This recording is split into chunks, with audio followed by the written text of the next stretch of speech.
Eu vou compartilhar aqui. Eu fiz uma apresentação.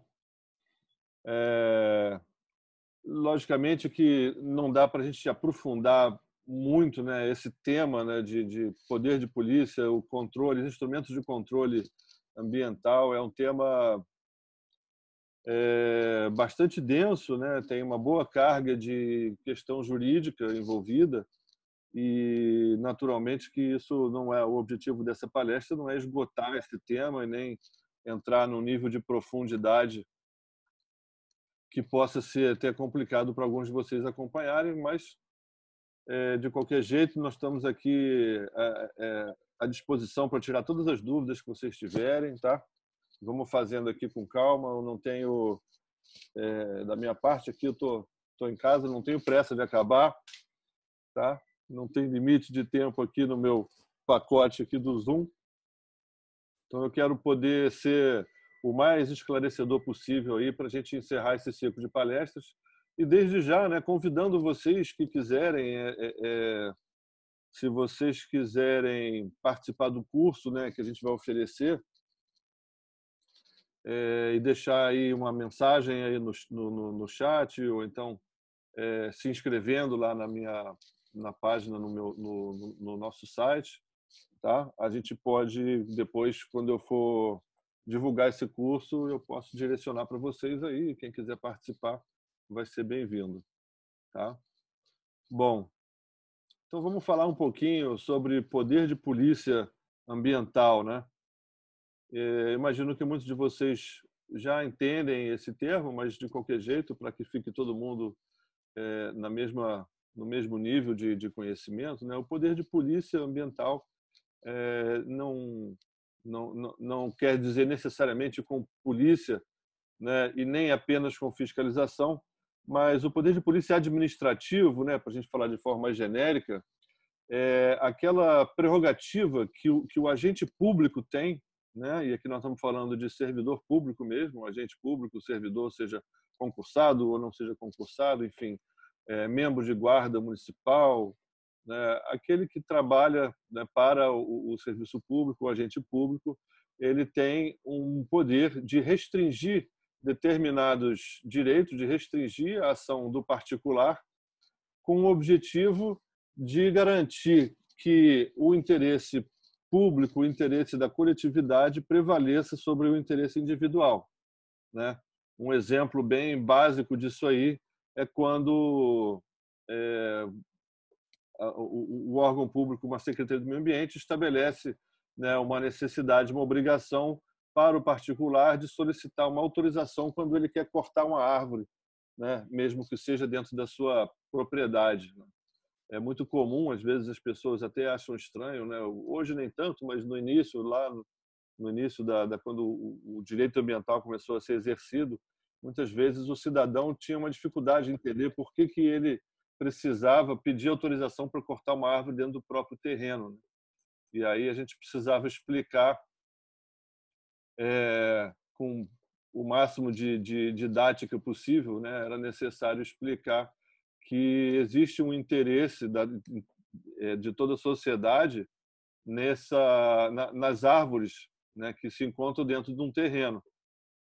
E isso a gente, quando faz nas nossas aulas aí de direito ambiental, estou vendo alguns alunos meus aí que, né, o Ranieri, por exemplo, também, que passou por essa aula, já entendem exatamente o porquê, né, desse poder de polícia. Então, é só para dar uma palhinha geral. Vocês estão todos vendo a apresentação, né? Está visível aí para vocês? Tá ótimo. Bom, seguindo aqui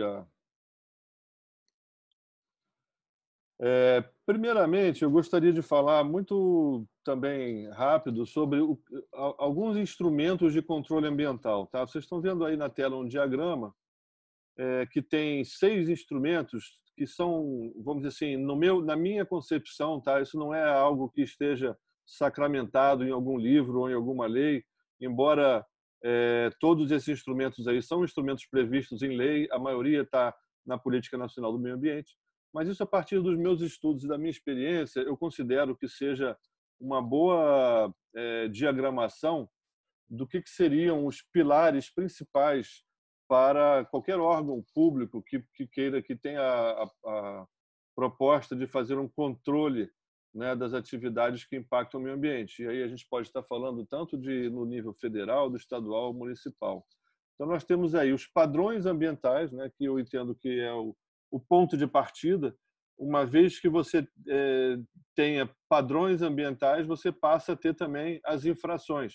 Se você não estabelecer padrões, quais são os limites, por exemplo, de emissão de poluentes, limites de emissão de efluentes, né, na natureza, você não tem a infração. Então, é muito importante, né, a criação de padrões de controle ambiental. Hoje, né,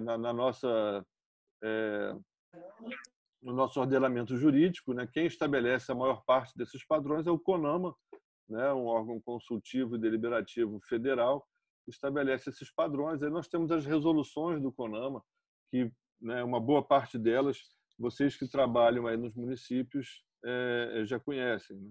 Padrões que definem, por exemplo, estágios sucessionais de vegetação de Mata Atlântica, padrões de ruído, por exemplo, né? Padrões de emissões de vários tipos, emissões de poluentes atmosféricos, enfim, né? Então, os padrões são, vamos dizer assim, um dos primeiros, né?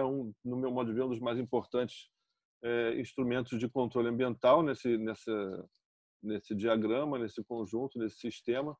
Aí você tem o licenciamento ambiental, né, como uma ferramenta, um instrumento também previsto na Política Nacional de Meio Ambiente, na Lei 6938, que estabelece condições dentro das quais as pessoas, né, as empresas podem exercer suas atividades potencialmente poluidoras, né? Aí nós temos o pós-licença, que um termo talvez um pouco novo, mas, no meu modo de ver, é um dos mais importantes também, instrumentos de controle, e aqui eu incluo também a fiscalização, né? Eu costumo dizer que os danos ao meio ambiente, se vocês pararem para pensar, os danos ao meio ambiente eles acontecem somente depois que as atividades começam. Então, é muito importante, né, a atividade de pós-licença que os órgãos ambientais fazem, né, ou pelo menos que deveriam fazer, né? A gente sabe que existem muitas deficiências, muitas dificuldades, mas uma delas certamente é a do pós-licença, e isso é uma coisa que a gente discute muito entre nós aí que atuamos no direito ambiental. Bem, outro instrumento de controle da maior importância é o monitoramento, é a forma como os órgãos ambientais podem olhar, né, e perceber o que está acontecendo no seu território, já que é praticamente impossível apenas com os servidores que trabalham nos órgãos ambientais ter um olhar total sobre tudo o que acontece num determinado momento dentro do seu município, dentro do estado, enfim. Então, alguns instrumentos, algumas ferramentas de monitoramento são muito importantes, né? Eu cito aqui, por exemplo, as ferramentas de controle por satélite, né? Por imagens de satélite. A gente vai falar um pouquinho também rapidamente sobre isso. Isso, então, é um outro instrumento de controle ambiental da maior importância. As áreas protegidas, né? Nós temos como áreas protegidas aí tanto as unidades de conservação como as áreas de preservação permanente, né? Criadas pelo Código Florestal, assim como as reservas legais, são instrumentos de controle ambiental também da maior importância. E o zoneamento ambiental, e aí a gente tem, estou falando zoneamento em termos amplos, né?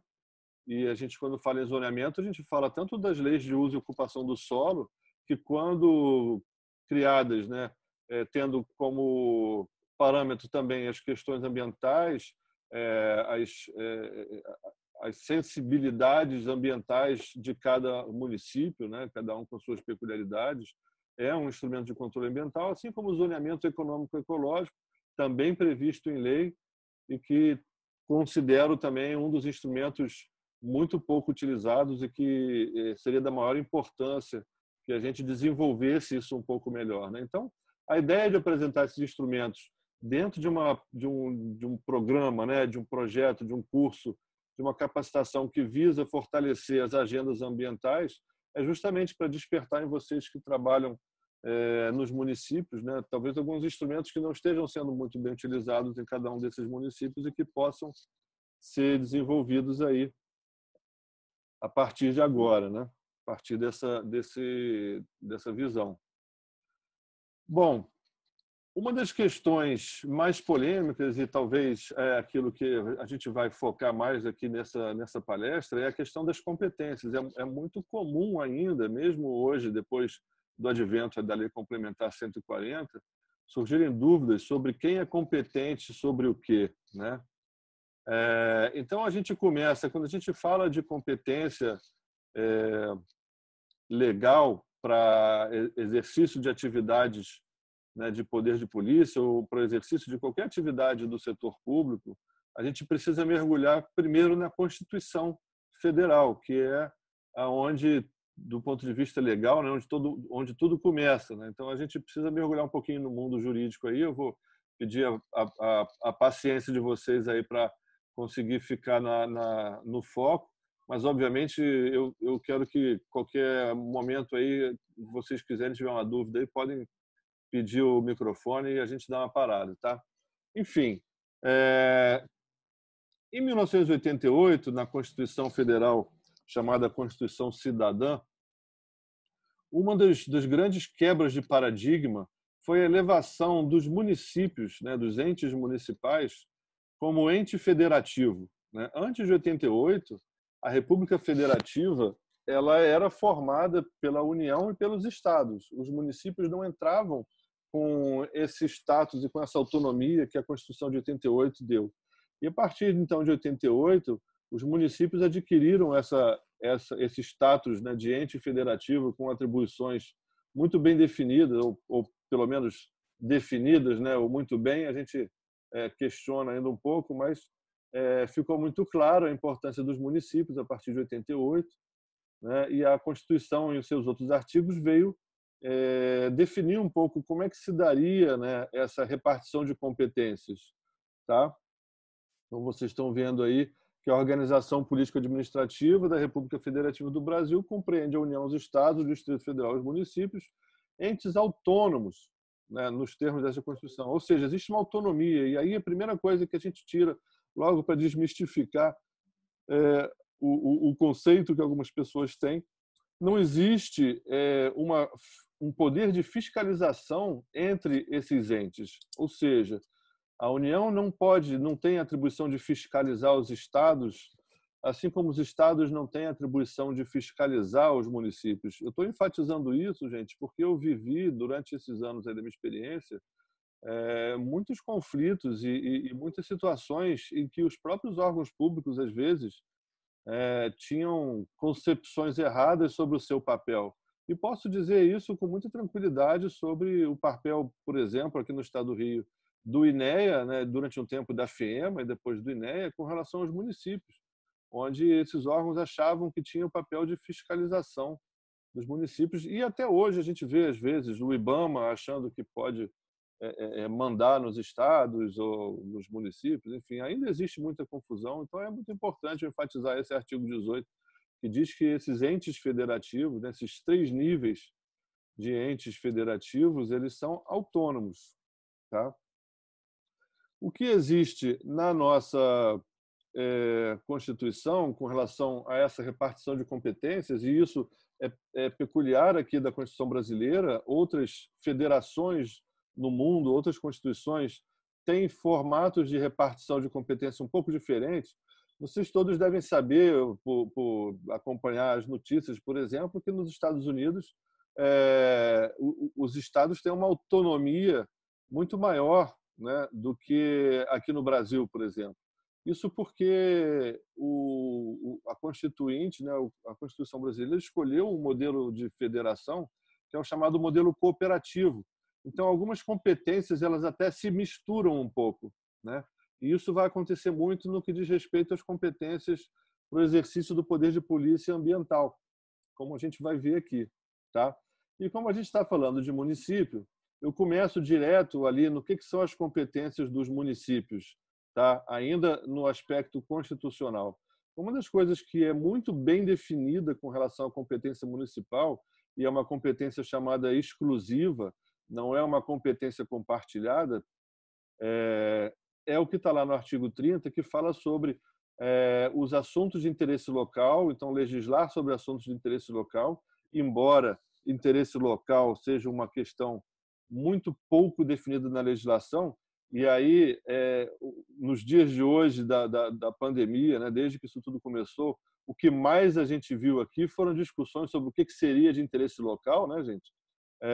Se o Estado pode mandar fechar as academias de ginástica e se o município pode mandar abrir as escolas e as rodoviárias, o transporte coletivo, enfim, o que mais a gente vivenciou aí nesses dias até agora e está vivenciando é um conflito total, né, de interpretação dessas competências, tá? Então eu vou tentar aqui minimamente clarear essas dúvidas com relação, pelo menos, ao que diz respeito às competências ambientais. Então ali no artigo 30, dentre uma série de outras competências, né, eu estou focando aqui naquelas que têm a ver com o direito ambiental, né, você tem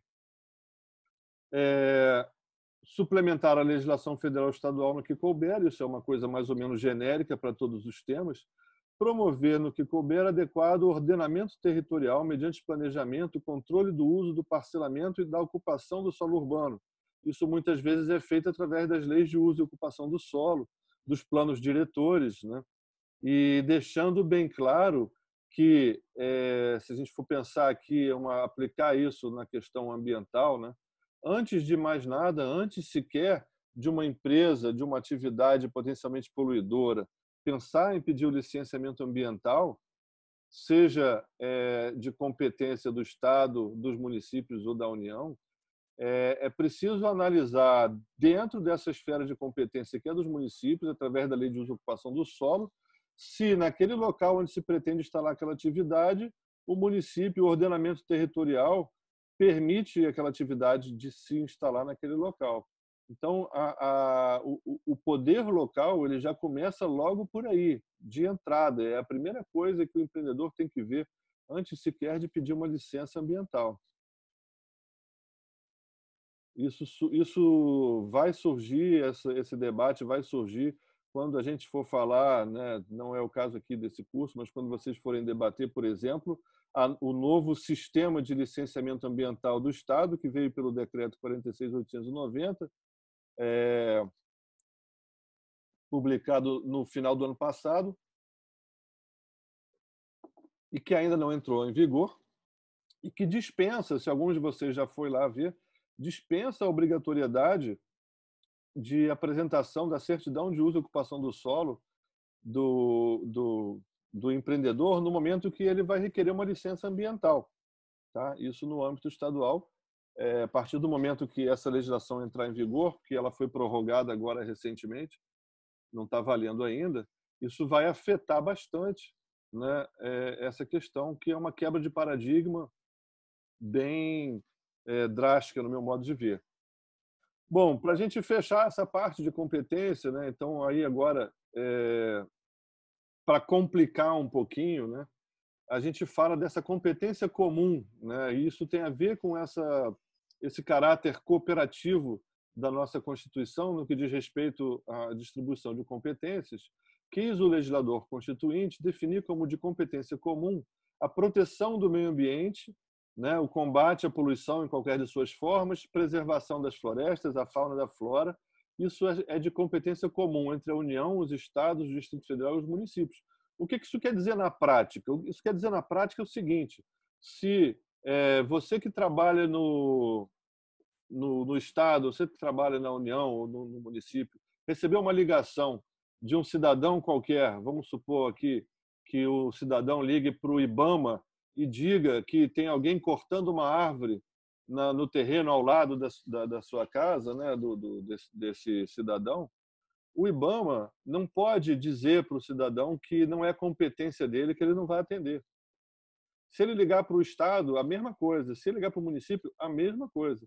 né? Aí, vocês que têm um pouco mais de conhecimento vão perguntar, mas, professor, lá no artigo X da Lei Complementar 140, né, que tem umas regras de competência, diz que as atividades de impacto local são de competência de licenciamento e, por consequência, de fiscalização do município. Sim, é verdade. Mas o cidadão que faz uma denúncia, ele não é obrigado a saber disso, né? Então, com essa visão, para evitar que por uma inércia de ação ou por uma falta talvez, né, de uma comunicação melhor, né, dentro de cada local sobre o atendimento dessas emergências, né, dessas infrações ambientais, quis o legislador que essa competência fosse comum no sentido de qualquer um dos entes é obrigado a atender, mesmo que seja para impedir a continuidade desse dano ao meio ambiente, tá? Até o ano de 2011, quando saiu a Lei Complementar 140, essas regras de cooperação, elas não estavam definidas. Vocês podem ver aí nesse mesmo artigo 23, que diz lá no parágrafo único, leis complementares fixarão normas para a cooperação entre a União, os estados, o Distrito Federal e os municípios, tendo em vista o equilíbrio do desenvolvimento e do bem-estar em âmbito nacional.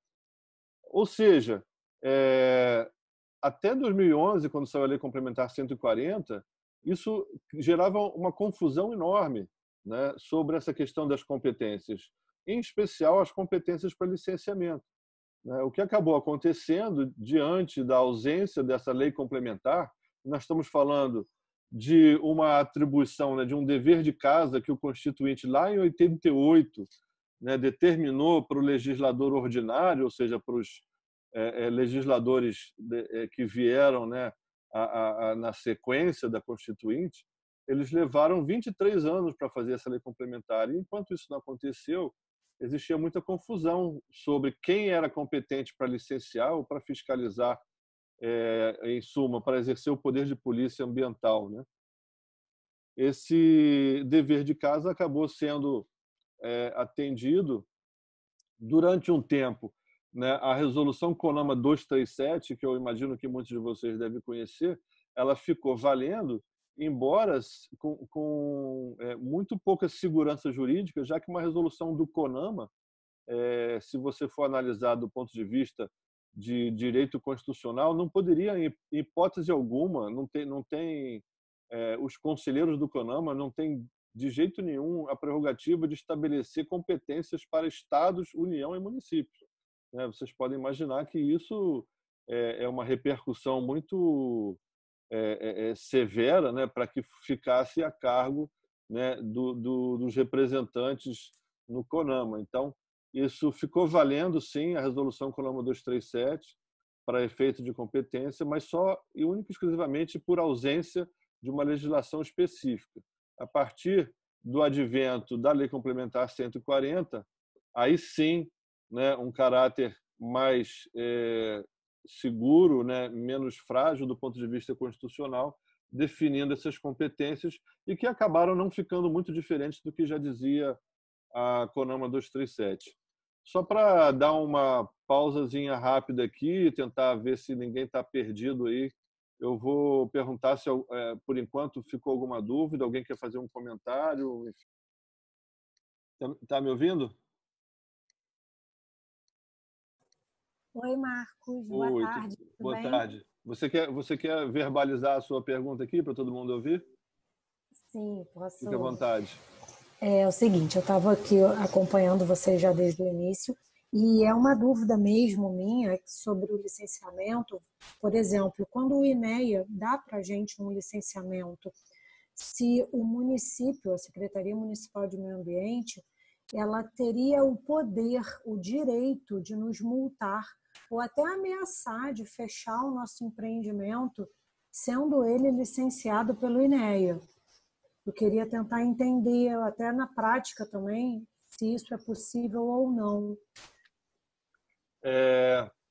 Tá, vamos lá. Você é uma empresa licenciada pelo município, certo?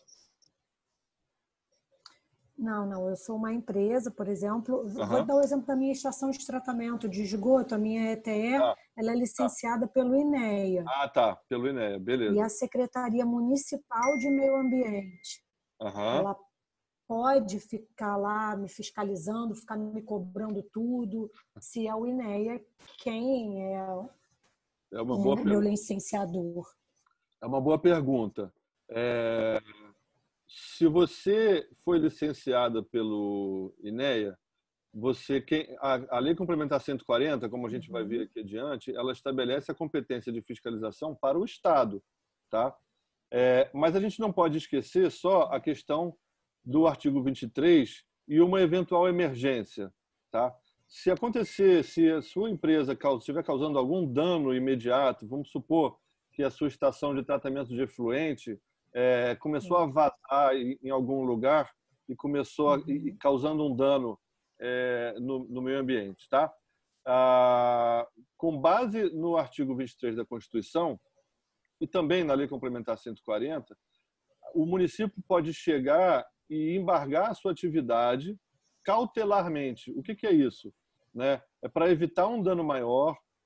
Dentro das competências comuns, o município ou o Estado, ou até a União, se for o IBAMA, se tiver recebido a denúncia e chegar lá no local e evidenciar, tiver caracterizado realmente um dano ao meio ambiente acontecendo ali, eles são obrigados a tomar alguma medida naquela hora, mas é uma medida cautelar. Ou seja, eles não podem te multar, tá? Ah, não, tá. Não, eles não podem te multar em hipótese alguma. Eles podem te embargar a sua obra cautelarmente. Cautelar é o quê? É aquilo que a gente vê muito aí na televisão hoje, medidas liminares no judiciário, né? São medidas que são tomadas, vamos dizer assim, emergencialmente, mesmo sem ter certeza, às vezes, né, de quem é o culpado, se realmente cabe ou não aquela medida, simplesmente para evitar que uma demora na ação cause um dano maior. No meio ambiente isso acontece muito. Então, muitas vezes, o órgão municipal, né, numa fiscalização, numa ronda, através da sua guarda ambiental, identifica, vamos dizer assim, uma empresa, está saindo um líquidozinho meio estranho ali, que quando cai no rio sai uma fumaça esquisita e dá um cheiro ruim, né? Às vezes o guarda ambiental ele pode até nem ter a formação de químico, ele pode não ter certeza, mas aquilo dá a impressão a ele que está causando um dano no meio ambiente, ele pode cautelarmente suspender aquela atividade, né? Vai levar aquilo para a repartição, né? Vai passar aquilo para um técnico que vai avaliar. E se a competência de licenciamento, se for uma empresa licenciada pelo Estado, né, que é no seu caso, o órgão municipal ele tem que comunicar o órgão estadual, né, e dizer, olha, INEA, eu identifiquei uma situação muito estranha que me parece estar causando um dano ao meio ambiente. Como é você que licenciou a atividade, vai lá e cuida disso, tá? Então, esse é o certo a fazer.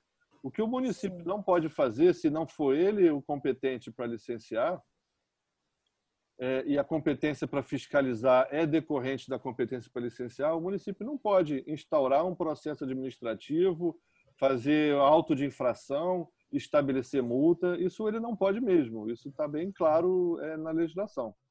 Tá? Ficar exigindo uma série de documentos que eu comprovo pro INEA, mas ele Não. fica exigindo. Ele pode exigir para você quando ele bater na sua porta, ele pode exigir para saber se você tem licença. E se você tem uma licença, a partir daí, o acompanhamento de licença, né, que é aquilo que a gente chama de pós-licença, esse acompanhamento de licença tem que ser feito por quem licenciou. Até porque quem te licenciou é que sabe quais são os impactos que você causa, quais são as medidas mitigadoras que foram estabelecidas para você cumprir. Né? O município não necessariamente tem conhecimento disso, pode até ter, se entender necessário, mas não é obrigado, a tua empresa não é obrigada a passar esses detalhamentos para o município, entendeu? É complicado. Tá? É complicado.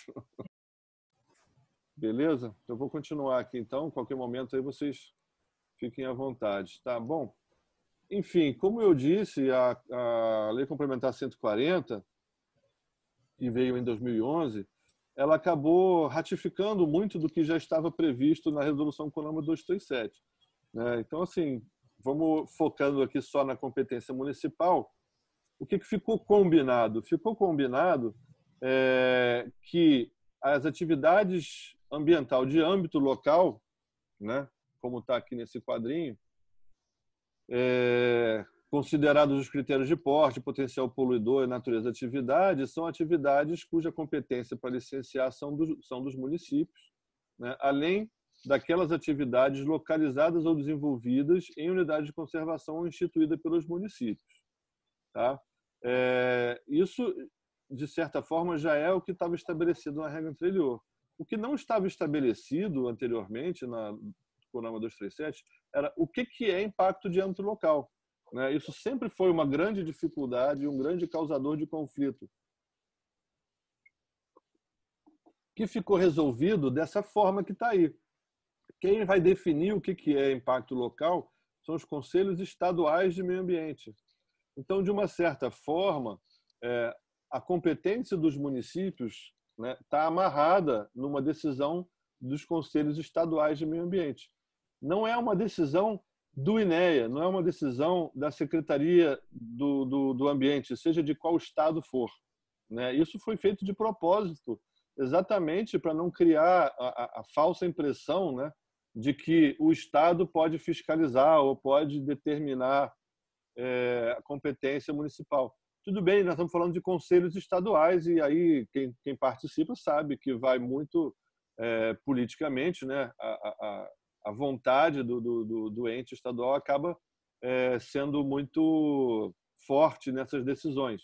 Mas, né, é um conselho, né, de caráter com participação, inclusive, da sociedade civil e tal, que define o que seria a atividade ambiental de âmbito local. Então, isso automaticamente estabelece o que o município pode ou não pode licenciar e fiscalizar. E aqui, sempre repetindo e esclarecendo essa questão. Quando eu falo fiscalizar, eu falo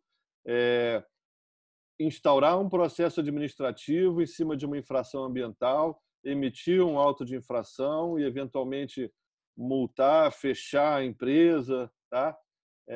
Então, a gente precisa sempre ficar com essa ressalva da possibilidade de qualquer um dos entes cautelarmente emitir um embargo, uma suspensão temporária de uma atividade, até uma apreensão de equipamento, tá? Mas dentro dessa ideia de impedir uma continuidade de um dano diante de uma incerteza ali, né, do que está acontecendo.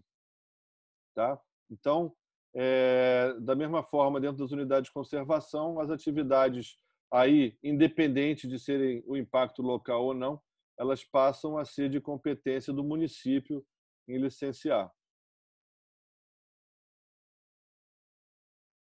Continuando aqui na Lei Complementar 140, ou melhor, aqui entrando já que a gente falou sobre essa competência, né, dos conselhos estaduais de meio ambiente, eu fui lá na resolução que o CONEMA, né, que é o Conselho Estadual de Meio Ambiente, depois da vigência da Lei Complementar 140, né, veio justamente para preencher essa lacuna e definir, através dessa resolução 42, né, vocês estão vendo aí, dispõe sobre as atividades que causam ou possam causar impacto ambiental local, né, e aí uma série de regulamentações vieram após isso aí, para que ficasse claro o que são as competências municipais, né, de licenciamento e, consequentemente, de fiscalização.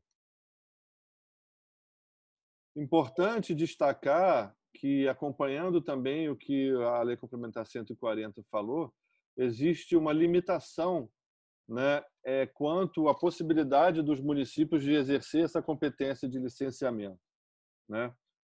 E uma delas, e isso foi feito, né, de propósito para incentivar a criação dos conselhos de meio ambiente, né, uma dessas limitações é justamente a obrigatoriedade da existência de órgão ambiental capacitado, aqui está no parágrafo único, né, órgão ambiental capacitado ou de Conselho Municipal de Meio Ambiente ativo dará ensejo à instauração da competência supletiva. Vou falar em outras palavras porque isso aí fica confuso, né? Se aquele município não tiver uma Secretaria do Meio Ambiente ou alguma outra estrutura governamental, né, capacitado, e aí quando fala capacitado, né, subentende capacitado tecnicamente, e também o Conselho Municipal de Meio Ambiente ativo, né, quando a gente fala ativo, é que ele não esteja funcionando só no papel, né, dá ensejo à competência supletiva do Estado para o desempenho das ações administrativas municipais até a sua criação e pleno funcionamento.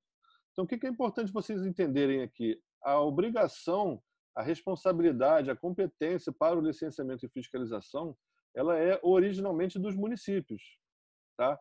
O que vai acontecer se o município não tiver como exercer essa competência, e esse como está explicado aqui, né, através de um órgão ambiental capacitado ou um conselho de meio ambiente, quando o município não tem como exercer isso, aí, supletivamente, o Estado, né, assume essa competência. Mas a competência original ela é sempre do município. A mesma coisa vai acontecer, se vocês lerem na Lei Complementar 140, no caso de um Estado com relação à União.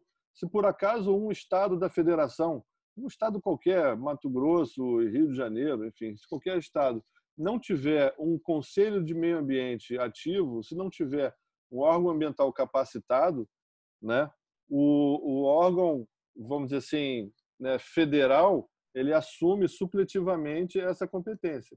Isso não acontece no nível estadual porque todos os estados têm essa estrutura, mas pode vir a acontecer eventualmente, e isso pode ser enfim, tá previsto em lei.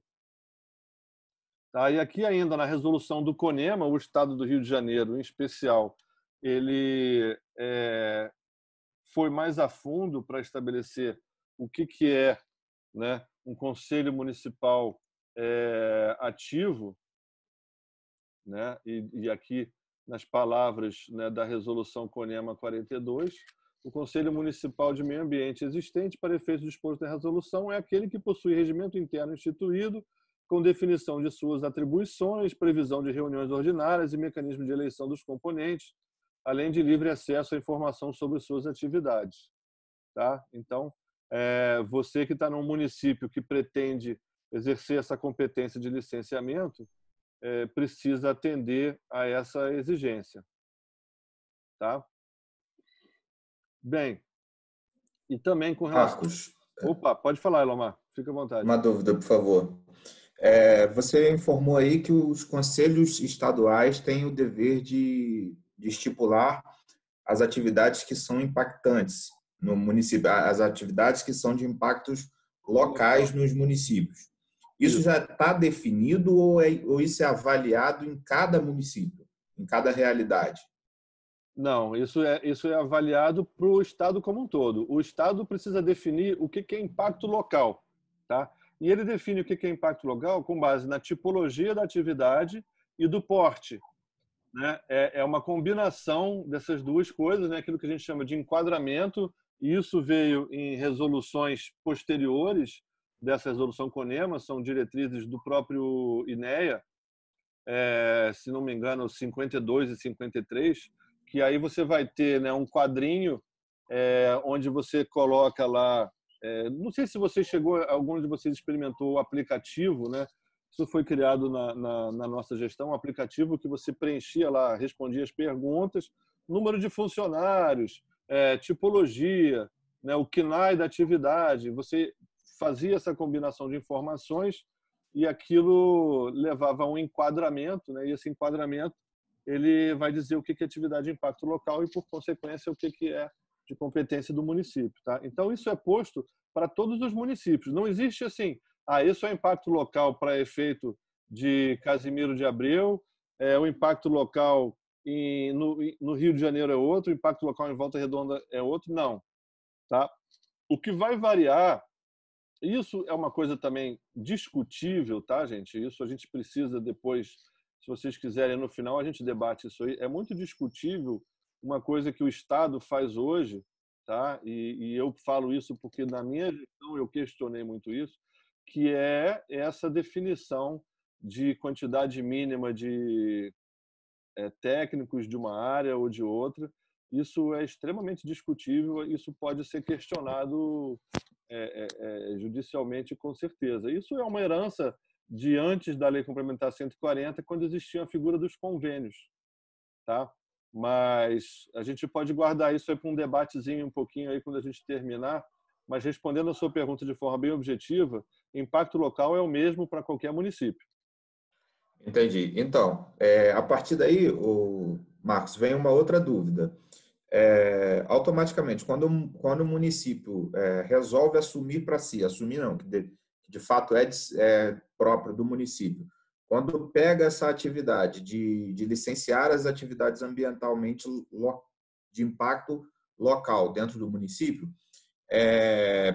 ele precisa demonstrar isso de alguma forma, que ele está apto conforme aqui o artigo 7º e o parágrafo único da lei, certo? Como que funciona isso? Eu tenho que requerer vamos botar assim, essa fiscalização, essa aptidão a alguém, a algum conselho, a algum órgão? Como que funciona isso? Elomar, eu vou te falar que eu estava doido para alguém fazer essa pergunta. Eu vou dizer qual é a visão minha, Marcos Lima, tá? Na minha visão, a Lei Complementar 140, ela deu a atribuição para os Conselhos Estaduais de Meio Ambiente de definir o que é impacto local. Não tem lugar nenhum na lei que estabelece essa atribuição que hoje acaba acontecendo, exatamente o que está escrito no artigo 7º. Para mim, isso não é constitucional.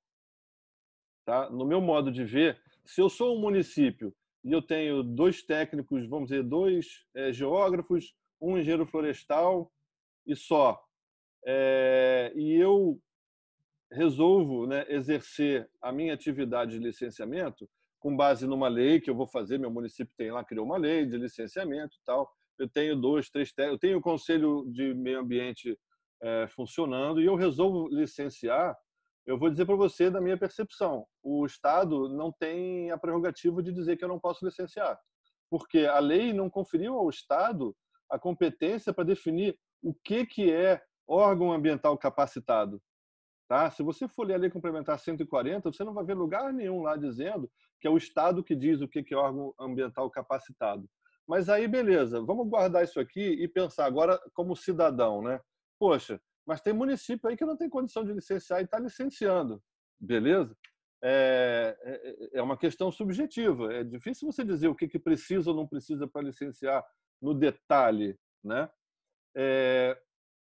Como é que lida com isso? Aí eu vou te dizer, não é o Estado, porque não existe... Lembra que a gente falou lá no início do artigo 1º da Constituição, no artigo 18, que os órgãos, os entes são autônomos? O Estado não fiscaliza o município. Então, quem pode questionar isso, no meu modo de ver, é o Ministério Público, é o Judiciário, mas não o Estado e nem a União. Então, se o Ministério Público da sua região... você me falou de onde você é, eu esqueci, desculpa. Elomar. Cantagalo, né? Trajano de Moraes. Trajano de Moraes. Se você, de Trajano de Moraes, cria o seu município cria uma legislação para licenciar, contrata lá, tem servidores lá, biólogos, não sei o que, resolve fazer licenciamento. E se por acaso existe um questionamento por parte da sociedade que seja sobre a sua capacidade técnica, né, não competência, capacidade técnica de exercer esse licenciamento, quem tem que intervir e tomar alguma providência é o Ministério Público. Tá? E aí tem que vir junto ao Judiciário, porque o Ministério Público também não pode impedir, ele tem que vir junto ao Judiciário e, se for o caso, né, invocar a tal da competência supletiva que a gente vai ver mais adiante, que é quando o ente federativo não está capacitado para exercer a sua competência original. Tá? Agora, isso é a visão Marcos de Almeida Lima. Tá?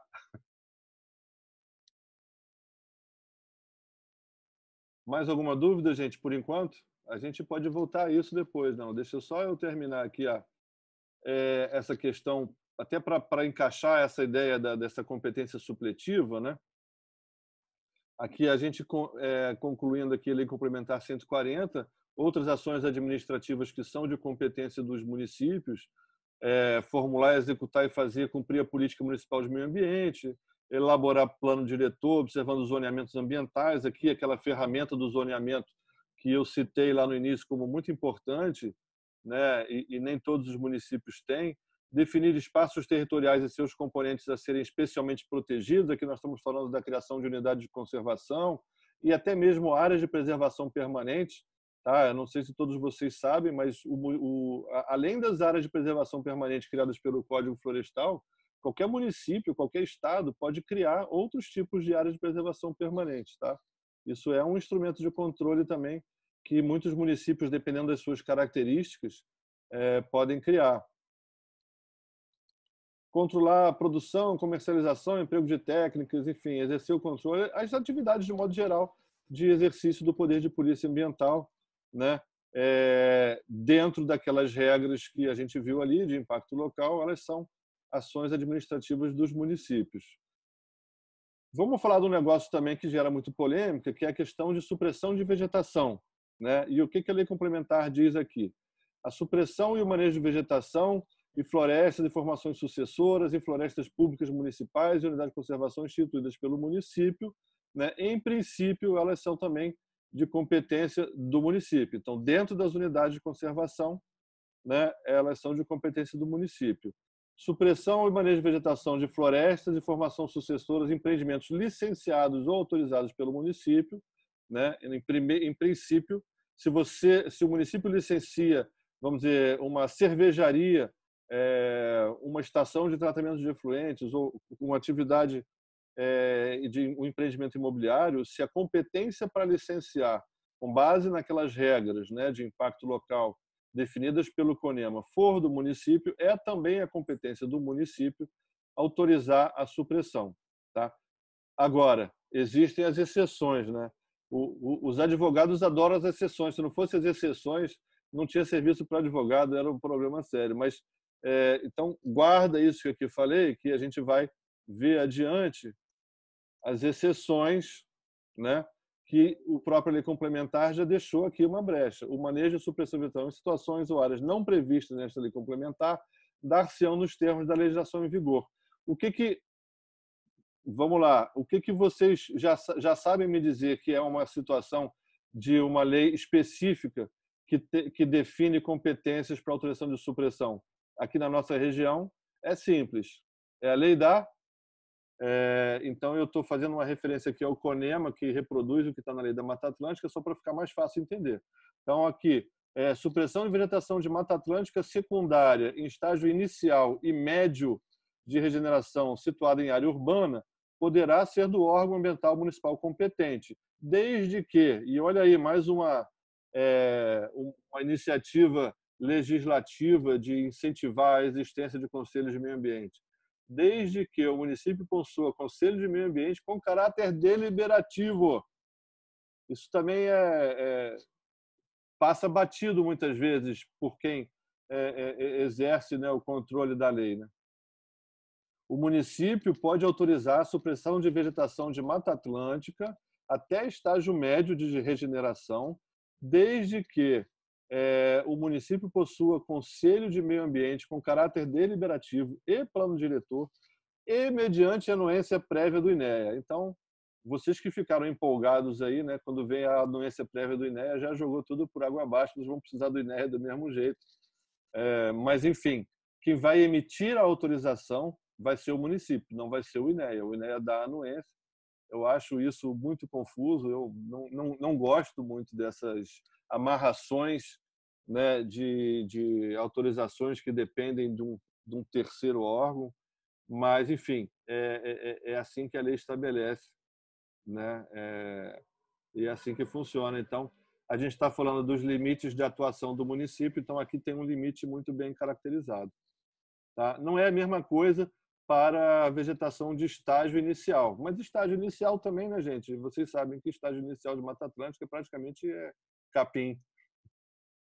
Eu não sou engenheiro florestal e biólogo, me corrijam se eu estiver errado, mas na prática, no dia a dia, a gente sabe que é mais ou menos isso.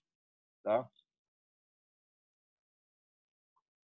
E lembrando também aqui, é uma questão que gera muita confusão, e eu já vi orientações das mais diversas, até mesmo pelo próprio INEA, e eu falo isso assim, tendo sido presidente do INEA e sabendo que às vezes alguma superintendência, né, algum analista às vezes dava orientação errada, o município deverá solicitar ao INEA a anuência prévia. Não é o empreendedor que tem que ir lá no INEA. O empreendedor ele tem que bater a porta de um órgão só.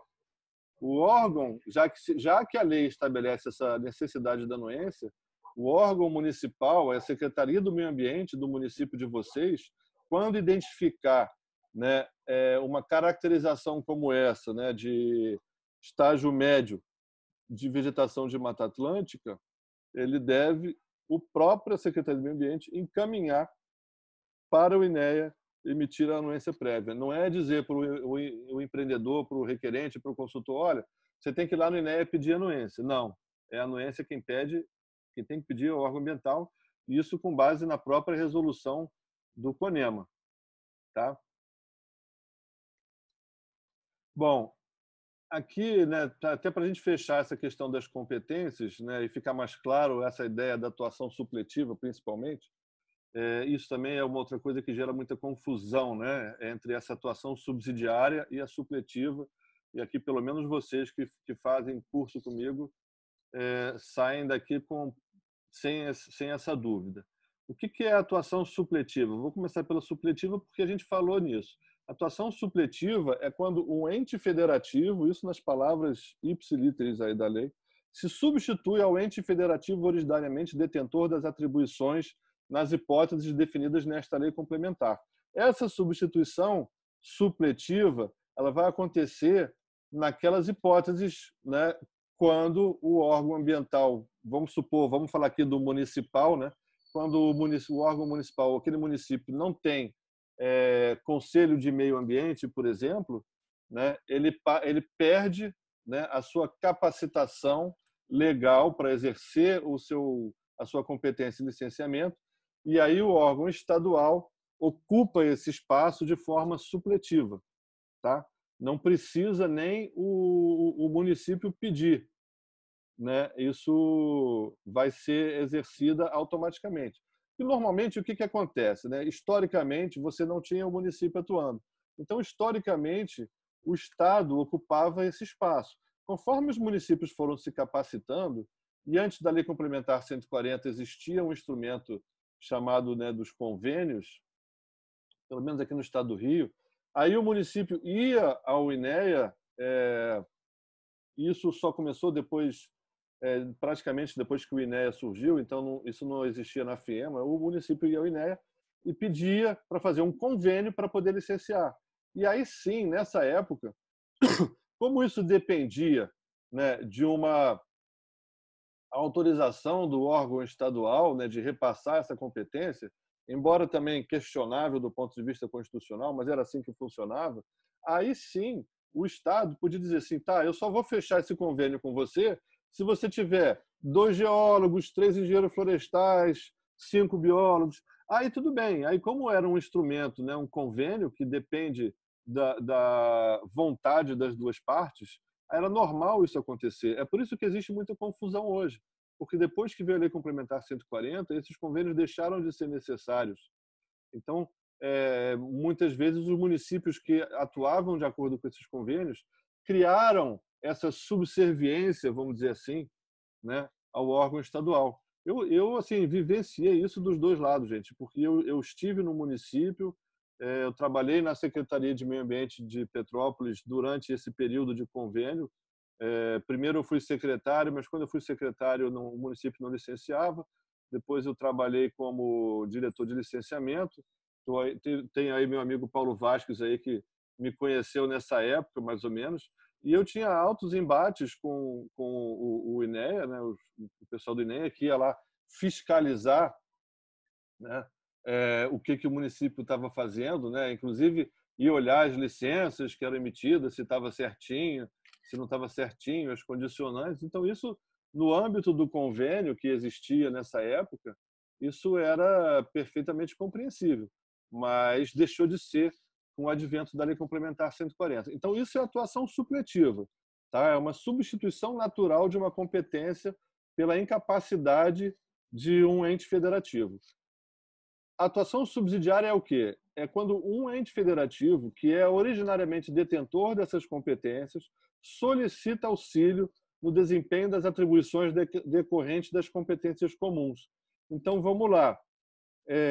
O município de Cantagalo, o município de Trajano de Moraes, enfim, está fazendo licenciamento ali normalmente, licencia as atividades de impacto local, tem 2 biólogos, 3 engenheiros florestais e tal, e de repente vamos supor que não tenha um geólogo. Naquele momento, né, não tem um geólogo. Tinha um geólogo, o cara se aposentou, não tem mais geólogo. E vamos supor que determinada atividade, que seja uma atividade de mineração ou de posto de gasolina, que tenha uma situação de área contaminada, vamos supor que uma situação qualquer, tecnicamente, exige um conhecimento, uma capacidade técnica, né, para a gente não misturar os termos com competência, e que aquele município não tem, né? Aí aquele município pode ir no Estado e dizer, olha, me dá um help aqui, eu estou sem ter como exercer minha competência de licenciamento de atividade de impacto local na sua integralidade, porque para esse tipo de atividade eu não tenho conhecimento técnico. Então vamos fazer um convênio, né, um termo de cooperação técnica, e aí, de alguma forma ali combinada entre o município e o Estado, né, na figura do INEA, vocês vão fazer um licenciamento através de uma atuação subsidiária, que aí, dependendo do que for combinado, pode até ser que o INEA que vai conceder a licença e assinar, ou pode até ser que o município faça isso com a participação técnica do INEA, dando um embasamento. Isso aí tem vários modelos diferentes e é muito saudável, eu acho isso muito elogiável até quando isso acontece. Eu já vivenciei algumas situações dessas e perfeitamente possível com base na Lei Complementar 140, justamente para suprir isso aí. Agora, precisa que o município se auto-critique e identifique essa necessidade. O que não pode acontecer, e eu já vi muitas pessoas dentro do órgão estadual falar assim, não, a gente tem que fazer lá, porque lá eles não têm geólogo.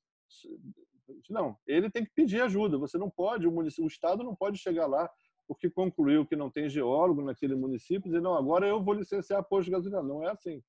Tem que partir, né, do município que se sente, vamos dizer assim, incapacitado, mesmo que seja momentaneamente, para exercer a sua atividade de licenciamento, a sua competência originária.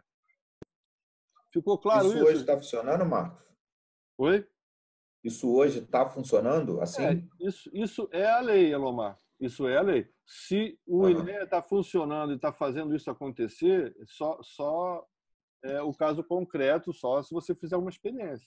Mas se o seu município tiver numa situação dessa e provocar o INEA, né, ele teria que, sim, te dar uma resposta, ou nem que fosse resposta. E não, eu também não sei. Vai para o IBAMA. Tá? Entendi. Mas é para funcionar, porque a lei determina isso. Eu tenho esse problema, eu tenho incapacidade em algumas áreas, mas não são em todas. Você falou aí um exemplo, geólogo. Sem dúvidas, eu não tenho geólogo lá no quadro do município. Eu falei esse exemplo porque geralmente é o que acontece mesmo. Mas então, e a alternativa que você deu eu achei assim, sensacional, excelente. Eu tinha pensado numa outra para suprir. Eu tinha uma ideia de que por que o INEA não, vamos botar assim, não tem a iniciativa da formação de um grande consórcio compreendendo todos os municípios para que delegue melhor essa competência supletiva.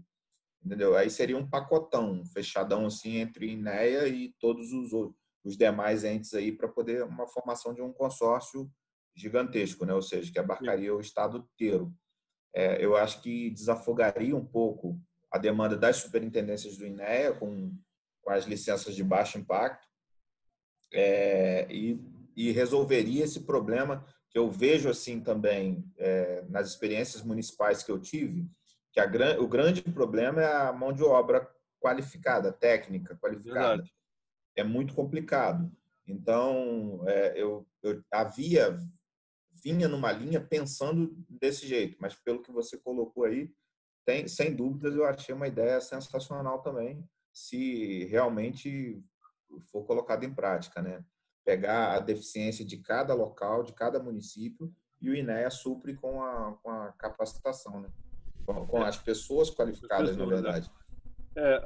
Mas isso não seria uma centralização outra vez dentro do INEA? Então, Paulo, Criar, não necessariamente. criar essa comissão? Vamos lá. A ideia do consórcio, né? Eu vou abordar isso aqui primeiro, Elomar, até porque a gente teve uma palestra nesse ciclo com o colega meu, o Dr. Alexandre Burman, lá de Porto Alegre, e nós temos alguns estados que os consórcios intermunicipais de licenciamento funcionam. Hoje, no estado do Rio, não tem nenhum, mas, por exemplo, o Espírito Santo tem, Minas Gerais tem, Rio Grande do Sul tem. No meu modo de ver, seria uma maneira melhor de resolver isso, porque, justamente, até pelo que o Paulo está levantando aqui, né, você não permitir, vamos dizer assim, uma ingerência do órgão estadual. Se você tivesse como juntar com 3, 4 municípios, de preferência vizinhos, mas não necessariamente, né, e que os seus técnicos se somassem aos técnicos desses municípios e em forma de consórcio, isso previsto pela Lei Complementar 140, previsto pela legislação federal que fala sobre consórcios intermunicipais, como existem os consórcios para aterro sanitário, enfim, né, você pode, numa configuração dessa, suprir a sua necessidade que está faltando. Isso seria uma opção, sim, e não precisaria da interveniência do Estado, né? Não teria problema, não vejo problema nenhum que o INEA tomasse uma iniciativa e estimulasse e que ajudasse, né, nessa coordenação até que fosse criado esse consórcio, assim como o Estado fez para a criação de alguns consórcios de aterro sanitário. Não tem problema nenhum, mas a relação ali nesse consórcio vai ser entre os municípios consorciados, entendeu? Seria uma alternativa ao uso dessa competência subsidiária. Funciona também, Elomar, é só uma questão de fazer você juntar, vamos dizer assim, a fome com a vontade de comer e com a necessidade dos municípios vizinhos aí, que na sua região talvez você consiga até identificar isso. Paulo, você estava falando alguma coisa e não sei se eu te interrompi aí. Não, era isso mesmo. Eu também nada contra o INEA, mas é que isso ia tornar a coisa mais lenta, né? Essa burocracia toda de você centralizar no mesmo órgão. Paulo, aí depende do que fosse firmado nesse acordo, né? Um acordo de cooperação técnica, ele pode ter vários formatos. Eu, por exemplo, participei de um licenciamento específico, inclusive aí em Petrópolis, de uma cervejaria, que eu não vou fazer a propaganda, mas que, enfim, em determinado momento o município se sentiu com dificuldades, né, por algumas questões técnicas mais complexas, e a gente apareceu com um apoio através dos nossos técnicos da superintendência. Tive aí, graças aí também à boa vontade também e ao esforço do ex-superintendente lá, o Alexandre Becker, a gente conseguiu fazer um trabalho bem bacana, que foi específico para aquele licenciamento, inclusive, né? E que no final foi o município que emitiu a licença não foi emitida pelo Estado.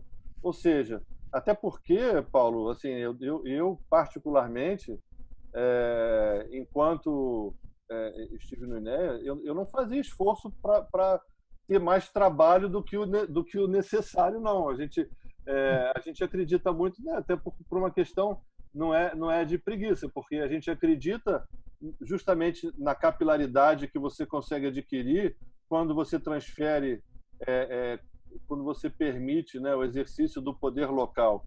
É muito mais fácil, né, a fiscalização, o acompanhamento de licença, ele é muito mais fácil, muito mais ágil, né, principalmente quando acontece algum dano, algum problema, para o órgão ambiental local. Então, exatamente por isso, a gente sempre fazia um esforço para capacitar os municípios, enfim, e não o contrário, né? Mas eu entendo que essas visões elas mudam também de acordo com a gestão.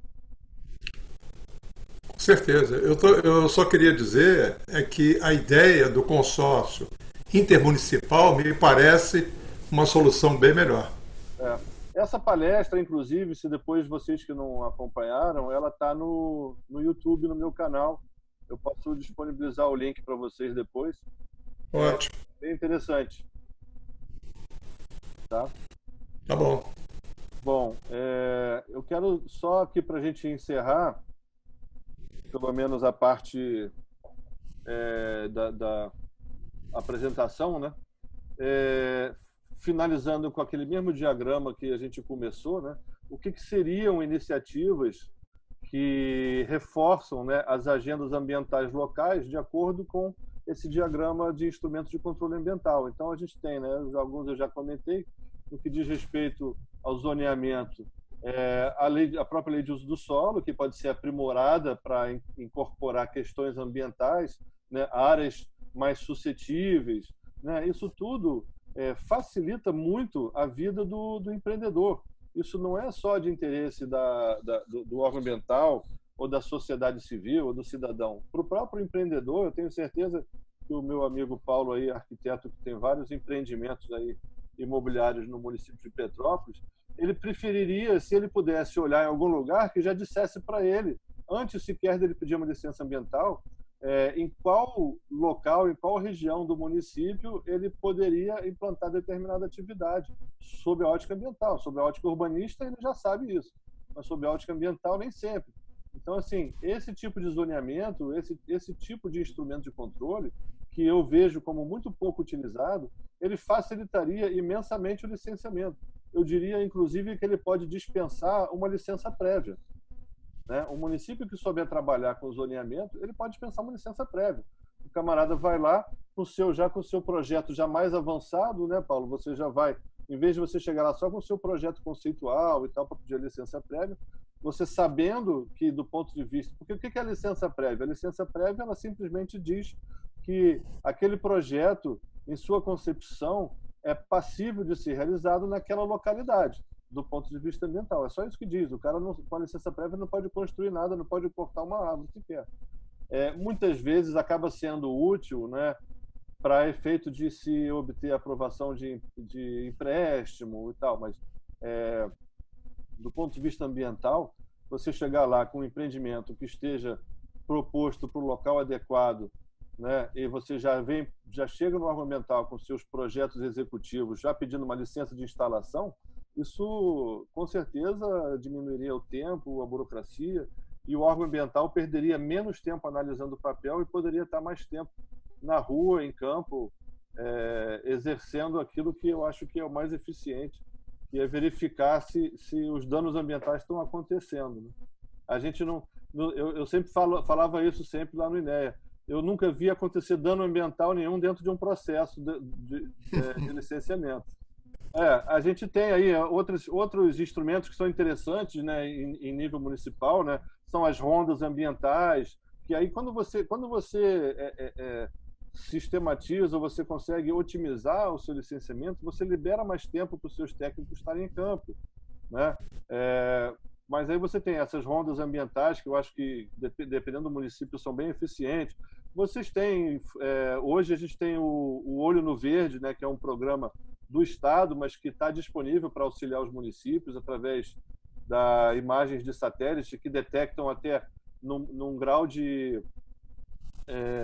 detalhe até de 50 metros quadrados de supressão de vegetação, e os municípios podem, em parceria com o INEA também, se valer disso aí. Facilita muito a fiscalização. Alguns programas de autocontrole, quando o próprio empreendedor, né, e a gente tem no âmbito do estado a gente tem o Procon Água, o Procon Área, o Promon Água, que são as empresas que têm emissões ou lançamento de efluentes, fazem um automonitoramento, mandam relatórios para o INEA e poderiam estar mandando para os municípios também, né? Um disque denúncia, auditorias autodeclaratórias que o próprio responsável técnico das empresas podem fazer, né? Enfim, no licenciamento, sistemas digitais que facilitam também. E eu acho que, do ponto de vista de estabelecimento de padrões, eu acho que é um dos instrumentos que poderiam, sim, estar sendo usados pelos conselhos de meio ambiente, né? Dependendo, lógico, do regimento interno de cada conselho, também que tivesse atribuição de criar e implementar padrões, né, ambientais. Enfim, isso são propostas aí que vocês, cada um nos seus municípios, podem estudar. Aqueles que ainda não tiverem implementados alguns desses instrumentos podem pensar nisso também em mais detalhe. Bom, enfim, eu espero que tenha ficado bem claro aí para vocês. A proposta dessa palestra era focar aqui nas questões do poder de polícia, né? Naturalmente que as agendas ambientais locais têm muito mais do que simplesmente o que a gente chama de comando e controle, né? Mas aí por isso a gente teve outros temas como o ICMS ecológico, os serviços ambientais, né? Enfim, tem uma série de outros instrumentos que eu vejo como da maior importância e que os conselhos de meio ambiente, né, sendo capacitados, podem trabalhar de uma forma mais proativa, né, em parceria até com as secretarias do meio ambiente. Não há porquê, gente, para vocês que participam de conselhos, não há porquê os conselhos de meio ambiente serem meros fiscalizadores do secretário de meio ambiente, né? Sim, isso é uma função, já que vocês, conselheiros, representam a sociedade, mas não precisa ser só isso, né? É muito bom, o meio ambiente ganha muito quando os conselhos atuam de forma mais propositiva, né? Inclusive ajudando a captar recursos para projetos ambientais dentro dos municípios. É isso que eu tinha para dizer, e aí eu quero deixar vocês à vontade, aí, quem tiver alguma dúvida, quiser fazer algum comentário.